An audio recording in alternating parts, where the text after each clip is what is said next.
Another Dooley Noted Podcast comes to you from the Coach's Podcast Room at Spurrier's Gridiron Grill in Celebration Point.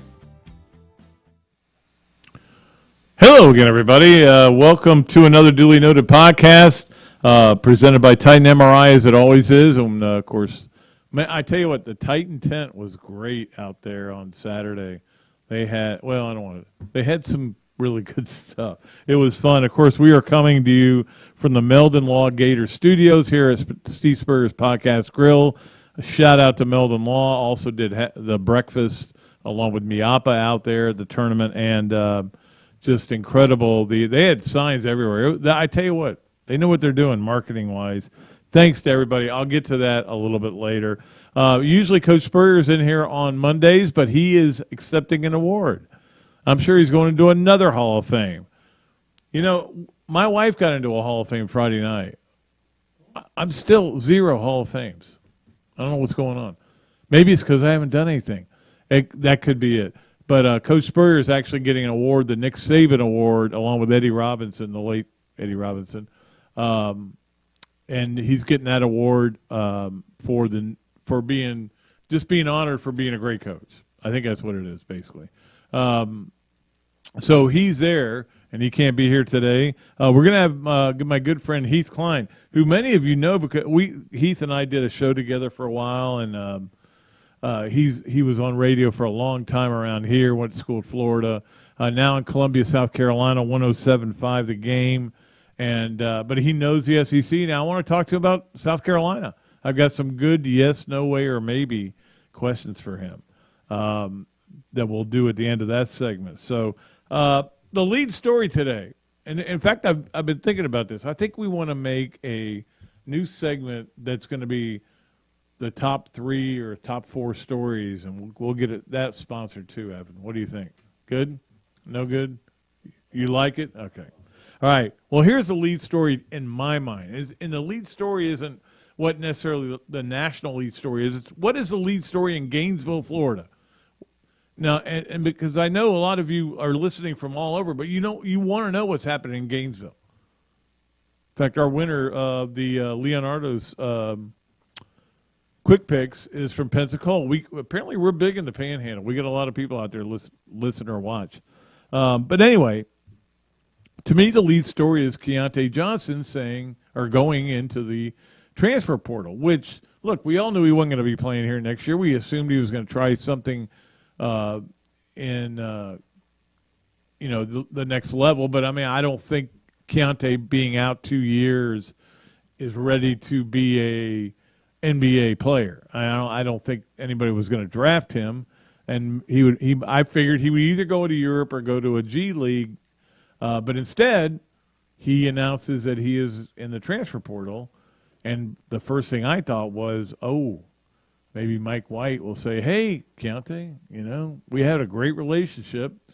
But again, you have to look at everything that's going on there with the sexual assault issue. Again, I'm not going to even get into it because nobody knows. I wasn't there. Don't know what happened, whatever's going on there, but it's still certainly on his resume. Where he could end up. There's a lot of schools that will have no problem looking over that, and Georgia may be one, as bad as their basketball program has been. But the bottom line is, and again, I'm not saying he did this. I want to make sure I'm careful about that.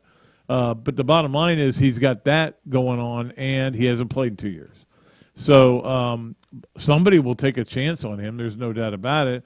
And some people obviously were saying, well, why not just play here? We loved you here. Do you remember the great applause you got when you were introduced on senior day and you had that one great moment? Well, that's the point. He had that great moment. He had that great moment where he was allowed to get the tip and they took him out of the game, and it was kind of a faux moment in a way, but he had the great moment. And the coach who recruited him, and he was so close to, and let him be an assistant coach as well, isn't here anymore. He's gone.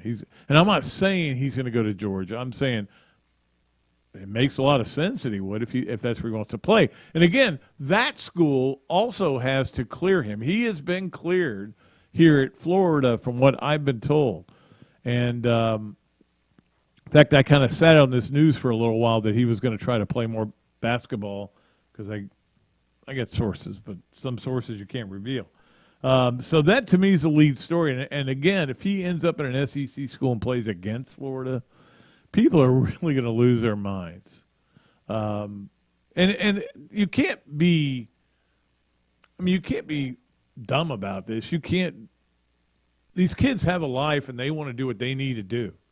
They want to do what's best for them, and as we all do, as we all did, as we all do. Do what's best for you and your family, and that's what he's doing. So, but if he comes in here with Arkansas or somebody, if he comes in here with Georgia, what a day that would be. That would be interesting. All right, so we had that going on, and then obviously the draft is the second biggest story, but I want to go right to Tim Walton, who won his 1,000th. It's hard to say 1,000th. Try it. 1,000th. 1,000th game. I still can't say. Anyway, he's won one more game than 999. I'll tell you that. And he did that, and it was in dynamic fashion, winning in extra innings to get to that thing. And I know that I was talking to a friend of mine who's close to Tim Walton, and he has a really cool present planned for him if he got to it. And again, that was huge for Florida to win that game. It really moves them up in terms of SEC. They're not going to win the SEC, but in terms of the SEC, I almost said in terms of 3 times. The SEC tournament, which is being hosted in Gainesville, you want to be as high of a seed as possible. But it also, Florida still wants to host, which I think they're good on that for the regional, because again, they only have these 4 kind of nothing games here at the end of the year, which is kind of, don't get me started on that whole thing, why the SEC does that.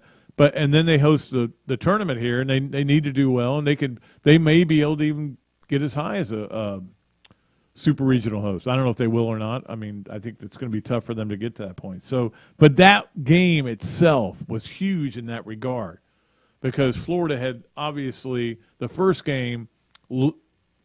I didn't see any of it, obviously, because I was busy. But they looked like a team that was, from what I was told, was disinterested. And there's been some talk that this team has had a little quit in them, especially when Han Adams went out. But instead, they rebound. And is that the way you say that word? No, they rebound. They don't rebound. And they win the next game, dominating fashion, and then win in extra innings. I watched a lot of that game, and I was thrilled for them to win that game. Baseball, meanwhile, takes 2 out of 3, which they needed to do. We talked about this going in, that they needed it to get 2 out of 3. But then when you win the first 2, you want a sweep. And they didn't get it. They didn't play well in the last game. So they don't get a sweep. Of course, they have USF Tuesday night, and then they have to go to Mississippi State. It's going to be tough. I mean, Mississippi State's not great. But here's the thing you have to understand about this baseball team. Because of their RPI, because of how good a schedule they've played, they're still in the hunt for a regional, but I don't think they'll get one. But they're still at least mathematically involved in it, and they're going to get in the tournament, you would hope. But they're also one game out of being so low that they won't be able to get into the SEC tournament. Think about that, because it is really a mashed up thing where everybody's almost got the same record, and it's going to be how they play down the stretch in these last 3 weekends.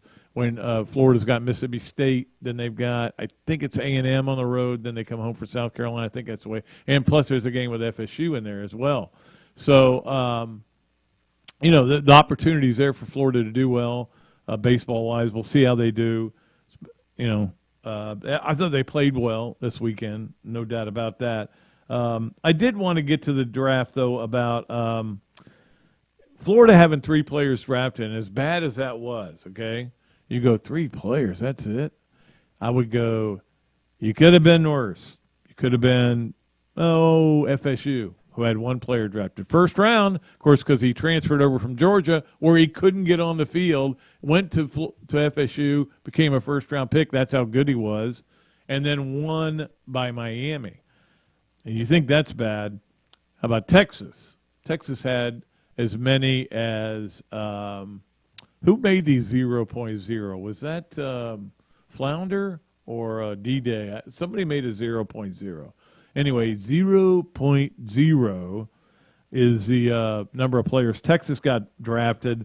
The SEC dominant again. Georgia killing it. And here's the thing. When you have 15 players drafted and you had, 6 or 5 in the first round, it's only going to help your recruiting. People go, oh, look at all these players that got drafted. They're going to really struggle next year. They're not going to be the same kind of team. I'm like, no, because they're signing the same kind of players right behind them, and they're just going to move up. Georgia's going to be a force to be reckoned with, and this only helps them. They had 6% of the entire draft drafted, but were Georgia players.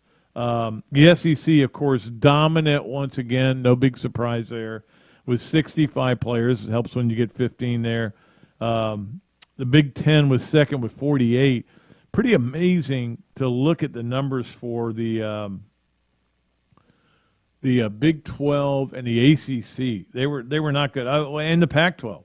The Pac-12 had 25. The Big 12 had 25, including Mr. Irrelevant, the last pick in the draft, Brock Purdy.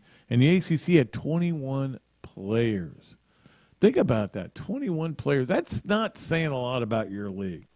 In the SEC, meanwhile, LSU had 10 taken, and that makes you go, well, why weren't they any better? They just weren't. They weren't well coached, I guess, is all you can say. And for LSU to have 10 and be crappy, and Alabama to have 7 and be in the national title game, kind of interesting. Auburn had 1 player drafted. Notre Dame had 2. Maybe that's why he got out of there. BYU won.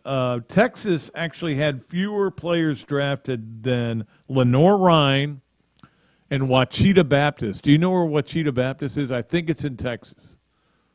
But Ouachita Baptist had one player drafted. Texas had none. So Ouachita Baptist and Lenore-Rhyne tied Miami for the number of draft picks, and FSU. Yeah, OU. Is it Arkansas? Arkadelphia. They can't even get the name of the city right. We're trying to figure out where we live. It's Arkansas or Philadelphia. We don't know. One of those. Arkadelphia. So that's a little bit of draft minutia there. They've already done mock drafts for next year, and one of them I want to talk to Heath about. One of them is where apparently next year is going to be another run on quarterbacks. Of course, this year there wasn't a run on quarterbacks. There were not a lot of great quarterbacks to be taken. Next year is supposed to be a big run on quarterbacks. We'll see how that works out, whether those guys play up to the level. For example, I want to ask him about Spencer Rattler. And a lot of people love it. Well, Spencer Rattler was pretty good as a freshman. As a sophomore, he got beat out. Now he got in the transfer portal. I don't know. I don't know. Guys like that. I saw this one draft. I'm trying to find it here, where they had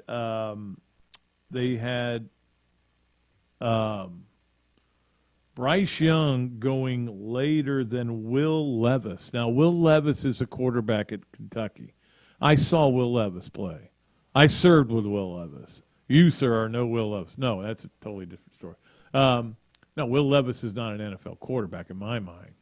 I may be wrong, or I may just be crazy, or I may just be that lunatic you're looking for. All right, so that's going to do it for the opening. That's what we'll call it, the opening, yeah, the opening. And sponsored by, insert name here. I've decided to add that anyway. We got a lot of things to get to, but right now we're going to take a break, come back with my friend Heath Cline from 107 The Game. We'll talk to him about Gator football, but also, I want to get his take on not only South Carolina, but Clemson. Clemson seems to be forgotten right now. We'll do all that and more on Another Dooley Noted Podcast presented by Titan MRI from the Meldon Law Gator Studios. Things have certainly got a little out of hand lately when it comes to just buying our everyday necessities. Just look at gas, streaming services, and heck, even chicken wings. Well, there is one necessity that shouldn't cost a ton: taking care of yourself and helping fix all the aches and pains in life. And the fine folks at Titan MRI agree. With costs a fraction of what you'd pay at a hospital, you'll not only save money, you'll be taken care of by staff with over 20 years experience. So when you need an MRI, call Titan first, and you can go where your doctors send their families. Now offering cash. Another Duly Noted Podcast comes to you from the Coaches Podcast Room at Spurrier's Gridiron Grill and Celebration Point. You can watch and listen to us on Facebook and YouTube for every podcast that we do on Mondays and Fridays at 2 o'clock. Listen to the podcast whenever on Apple Podcasts, Spotify, Google Podcasts, Overcast, any of the other 39 platforms where you can find this podcast or your favorite podcast. Remember to like, follow, and subscribe. If you have any questions or comments, leave them in the comments section below or call me if you want to do some advertising at 352-317-3444. Great food, great atmosphere, a diverse menu, everything made from scratch, plenty of space, and locally owned. These are all the characteristics of a great restaurant, and you can find each and every one of them right here in Gainesville at Ballyhoo Grill. Ballyhoo Grill prepares all of their food fresh every day, from their salad dressing to their award-winning soups. Bring your family and enjoy dinner under the Tim Trebo Tiki Hut while listening to live music. Or if you're running low on time to eat out, they also deliver through Uber Eats, Bite Squad, and Postmates. A Gainesville staple that's been open for over 30 years. Check out Ballyhoo Grill on Facebook or at ballyhoogrill.com. Hello there, everybody. I'm Pat Dooley, of course, from Another Duly Noted Podcast. And this is a great Adam Brewer, and he's just opened up a place here, Adam Brewer To Go. What gave you the idea to do this, to have a to-go place like this? We really like the fast concept, being able to get the barbecue. Now we have this new online ordering. So before it was a call ahead carry out, quick service. We have like a curbside kind of a deal where everything's ready to go for you. And then we thought, wow, we have a really great dine-in concept, but how can we make this streamlined for the customer and make it easy and accessible for all parts of town? Adam's Rib Co. To Go. Come on down and enjoy it. Alberta, I understand you were witnesses to a crash. Can you tell us about the accident?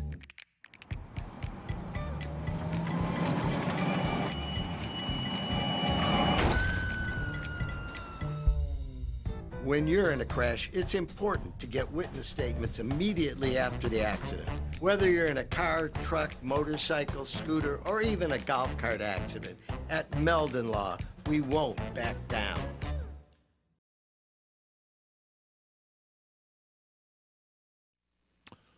Okay, we are back here on Another Duly Noted Podcast, of course, presented by Titan MRI from the Meldon Law Gator Studios. One group I want to give recognition to for the golf tournament on Saturday is Ravel, because I forgot to pull the tailgate that they were giving away. They're going to take care of that and everything, but those people have been so great to us. Ravel, of course, who does the tailgates for all the games, and they have been unbelievable. They gave one away for the USF game and one for the South Carolina game, so I know that if our next guest, Heath Cline from 107.5 The Game, was going to come down here, he would have liked to have that tailgate package, free, TV and coolers and chairs and everything. Heath, how are you, by the way? I'm good, man. Yeah, it sounds like a pretty sweet setup. Yeah, it is. What they do is really cool stuff, and I've experienced it many times, and we appreciate them. All right, so you are you enjoying trying to get to, now that we have to get to another summer to get to football season? It's not too bad. I mean, put it this way, after 2 years ago, right? Nothing will ever seem complicated again. I mean, we literally had to fill content for months and months with no idea if it was ever going to end. So after that, I lost my capacity to ever get grumpy about the idea that June or May might be a little leaner on content. But here's the other thing, though, too, Pat. For all the hand-wringing about, it's so bad what's going on with name, image, and likeness. It's so bad for the sport. If you think about the NFL, when the NFL took that quantum leap forward, was when they turned everything they do into a year-round enterprise. Like a week from now, they're going to release the schedule. And now that's like a big deal. It used to just be, I don't know, let's put out the schedule on Tuesday. Now it's like a full production. This is kind of the start of that with college football. Like nationally, people are paying attention to a wide receiver from Pitt who might transfer to the Trojans. You wouldn't hear anybody talking about that in May nationally before. So I'm not saying it's all perfect, but there's more juice than there usually is right now for college football all around the country. You're speaking, of course, of Jordan Addison, right? Who was he at Pitt? Yeah, Pitt, Blitnikoff Award winner, and looks like he's going to I should know this since I voted for him in the Blitnikoff Award, but all of a sudden I had a blank there. But, yeah, I mean, it's funny. Every day somebody comes out, somebody different. Today it was former offensive lineman, played at Notre Dame, Aaron Taylor, yeah. Somebody comes out blasting NIL and how it's not fixed, and they go, we got to fix this, we got to fix this. And I'm like, I always say the same thing. How? How are you going to fix a problem that the adults caused in the first place by not doing the right thing? But you need a time machine. That's the whole problem. That for years and years, they kept thinking, we'll kind of just keep doing it the way we're doing it, you know? And you think about the fact that ruling came down from the Supreme Court, that 9-0 ruling. Remember, they didn't have to appeal to the Supreme Court. They had largely gotten a lot of what they wanted in that first ruling, but they didn't get everything. And so rather than say, well, you know what, getting about a 60% win is pretty good here, they said, no, we got to get 100%. And they went up there and they got their head taken off. And you combine that with the useless empty suit that's finally being forced out of the job, and Emmert providing no leadership for more than a decade. And this is what you wind up with. I mean, seriously, just how dense do you have to be in 2020 America to think, you know who's going to solve my problem? Congress. How stupid do you have to be to come up with that as your plan to solve anything? And that's what that dude had to offer for $2.9 million a year. It's amazing. So yeah, now, sure, of course, setting some guardrails, having some actual structure might sound pretty good. You had your time, you could have done that. But you decided to just let everything go crazy. Well, and that's the thing with Emmert. I'm so glad to see him get out, but I don't know that the next guy can change it back. I mean, it's not like you can go, be like Thanos and snap your fingers and some people go away. But yeah, I mean, it's almost like I don't think he's a stupid person, right? He can't be stupid and have that job. He can't be stupid and be a president. But it was just like he said, "Nah, trust me, we'll be okay. They'll work it out." And that's what he kept telling the presidents, because as you know, the presidents are still the NCAA. They're the ones that are in charge. But they listen to what the director tells them, basically, and whatever he tells them, they kind of go along with. And that's where he just let everybody down. You're a Simpsons guy, right, Pat? Yeah, yeah. There was an episode of The Simpsons where Homer Simpson, his kids try something, it doesn't work out, and Homer tells them the lesson is never try. And that's Emmert. Emmert is Homer Simpson, because early on he tried a couple of things. He tried to expand a little bit on the name, not name and likeness, but he tried to expand on cost of attendance, and he got shut down. Cost of and then he attendance, took the big swing on Penn State and embarrassed himself, and that blew up in his face.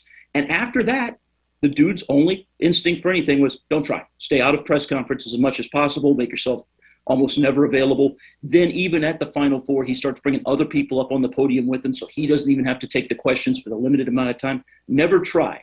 Homer Simpson, your NCAA president for $2.9 million a year. Yeah. How'd that work out? Not good. And I think Homer might have done a better job, though, to be honest with you, because he would have taken care of the media. I know that. Well, let's go talk about a team you're closely involved with, or at least cover, obviously, and get a lot of calls about, and that's South Carolina. And obviously there's, it went from we're wondering if Beamer's in a little bit of trouble early in the year to everybody loves him, and now everybody's freaking out with the transfer portal, what they were able to get, of course, quarterback and everything. And I would think that the optimism level is pretty high up there.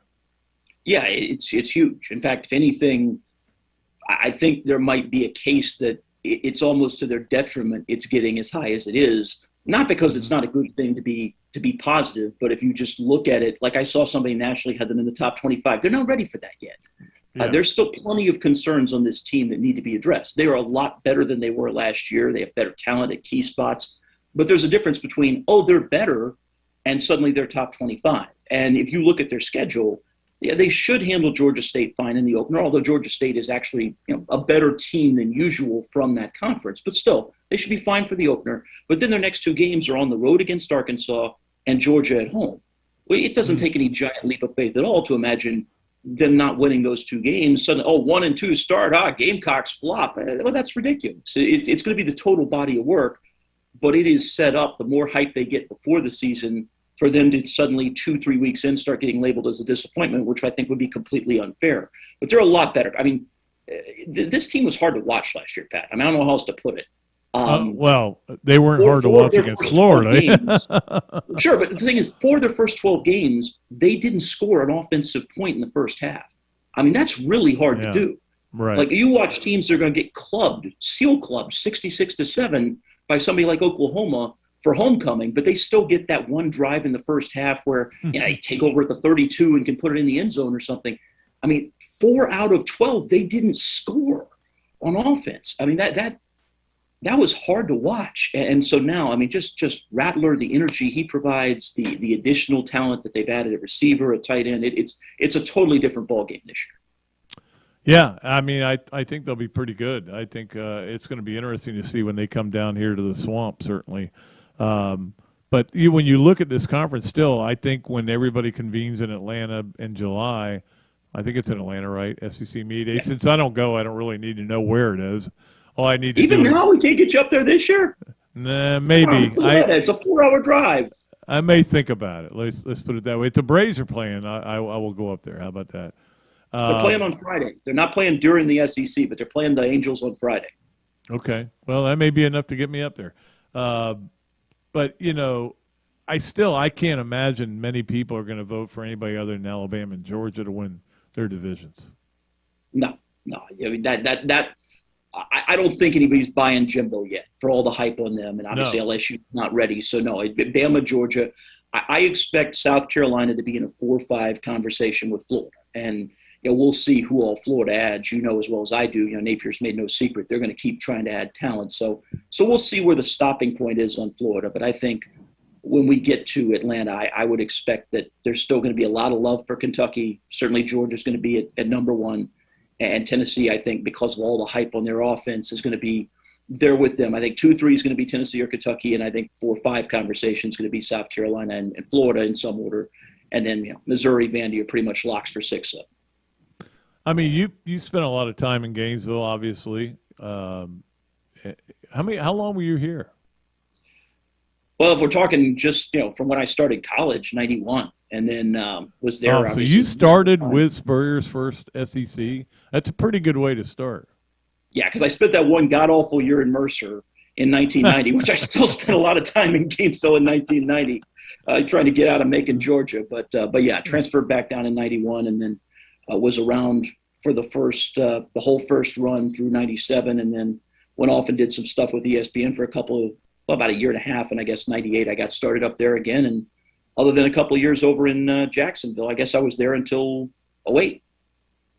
So I know you miss being on the radio with me. I know that's your. Yeah, that was good stuff. That was fun. We had a lot of good times back in the day. We did have a lot of fun. But I mean, my point was, college football in this area so well, and you've seen it. But it's amazing to think that Florida, FSU, Miami, total 5 draft picks, and FSU and Miami only having 1. I mean, I know Texas is embarrassing. It's crazy. It's absolutely nuts. You remember 2002 when Zook had spent the last year complaining about there wasn't enough talent. The 2002 season, 2003 draft, Florida had, I believe, 10 kids drafted that year by themselves. The whole state of Florida had 6 kids. That's insane, including everybody. Normally FAU, FIU, they're good for at least 1 or 2 each too. I can't believe what the heck's going on down there? Well, I think everybody's coming in cherry picking the best players because everybody keeps changing coaches over. And this goes back to the thing I keep telling fans. Everybody wants to fire everybody, right? But if you keep firing people, you're never going to get stable and you're never going to be successful. It's not going to work. It's not the plan to win cannot be to change coaches every 3 years. No, clearly it can't. And yeah, look, the Mullen thing was kind of weird with how fast it happened, but pretty clearly there had been some dry rot that had been allowed to sink in. And so, okay, you look at what happened and how quickly they fell off, and it drives home, if anything, how extraordinary guys like Pitts and Tony that were just big-time players that year. For it to fall off as bad as it did, I'm still wondering about Damian Pierce. If you can explain that to me as to how that dude didn't please let me know. But, look, Dan obviously knows how to call offense. I didn't think he was going to be amazing as head coach there, but I would not have anticipated it would go like this. And so now, you've got to give Napier time. You don't have any choice. After you bring him in and say, we're going to let him modernize everything, spend all the money in the world, have 50 assistants, have an assistant in charge of Gatorade flavors and optimizing which one's going to look best on camera on social media when we dump the Gatorade bucket on him or whatever else they're doing. Once you commit to that, you got to let it play out. If not, that's the last card left to play. Coach Spurrier usually is on our Monday show. He's getting an award today, but boy, how big a downgrade is this for you guys then? Not at all. You're great, Heath. But he was telling the story about how he said, Napier has 4 nutrition coaches. He goes, you know who the nutrition coach was when I was here? Me. I just went around and said, get some green on your plates, guys. And that was a nutrition coach. Now they're feeding. That's one reason in South Carolina he had to tell the kids to lay off the Bojangles because they were all, they had the Bojangles right across the street from the stadium. That was one of his first things was, hey, dudes, lay off the Bojangles a little bit. Yeah, trying to get them healthy. All right, before we let you go, Heath, and we appreciate you being on, and especially being on the Big Mills Cheesesteak Zoom lines. We always appreciate everybody who comes on our Big Mills Cheesesteak Zoom line. We have to get to the Big Mills Cheesesteak Yes, No Way, or Maybe, and is brought to you by Big Mills Cheesesteaks. Have I said Big Mills Cheesesteaks enough? They were unbelievable at the tournament. Un-freaking believable. And that's all I have to say about that. I'm not going to talk about the tournament all day, okay? But we're going to play Yes, No Way, or Maybe with Heath Cline. Here we go. Number 1, South Carolina finishes second in the SEC East. We'll go maybe on that. It's not out of the question, but everything has to fall perfectly. The biggest thing is, in addition to having to play Georgia every year, which obviously is an issue for everybody in the division, they've got A&M every year, and that really makes it tough when you have that team included. It's funny because for years they had Arkansas, and just as it would have been really good to finally have Arkansas, they switched off and wound up with Texas A&M right as Texas A&M turned into a buzzsaw. So if everything fell perfectly, maybe, but I think it's going to be tough. Yeah, why did they make that change? Is it in anticipation of Arkansas, Missouri they were trying to create a rivalry there with Arkansas, Missouri, because there was no real juice with Arkansas and South Carolina. It was just when they came in at the same time. They came in at the same time, yeah. So, that's how I would remember who their common opponent was when they came in. So it was like, okay, well, Arkansas, Missouri might turn into a thing, and South Carolina, we got to put them with somebody. So you get the other new guys, you get Texas A&M, and so you just look at it on the schedule and you say, with those two, they're going to have to basically run the table, I would think. I don't think 5-3 gets it done. So you have to pretty much win the other 6 that aren't that, and that includes beating Tennessee. That includes a road game in Arkansas. I think they could have a winning record in the SEC, but I don't think 6-2 feels super likely. If you're in Vegas and you got to put one team down to finish second in the SEC East, who would it be? Probably Kentucky. Not because I love Kentucky, everything about them. I am curious about that new coordinator, but they've got a quarterback that I think can still get a lot better. I think that line, you can count on the idea the line's going to be pretty good. I know they lost a couple more guys like Kennard, but I still feel like the line should be pretty good. And Stoops just has shown this knack of being able to hang around and win games. Yeah. So if I had to, that'd be where I'd go right now. All right, number 2 on Yes, No Way, or Maybe. Clemson's step back is the beginning of a decline, not an aberration. I'll say yes. And the reason I'll say yes is because when you make a mistake, when you stumble, when something goes wrong, you need to learn from that. You need to figure out why that happened. And, sometimes it's easily explainable and you can just see how it's going to fix itself. And sometimes you have to address something. And Dabo Swinney, for whatever reason, has just bunkered himself so much on the idea that the Clemson way, the Dabo way, is the right way, and he's only going to hire from within for his program. So you promote a guy in Wes Goodwin. Look, Wes Goodwin might be the best defensive coordinator in the history of the game. Don't know. He might turn out to be incredible.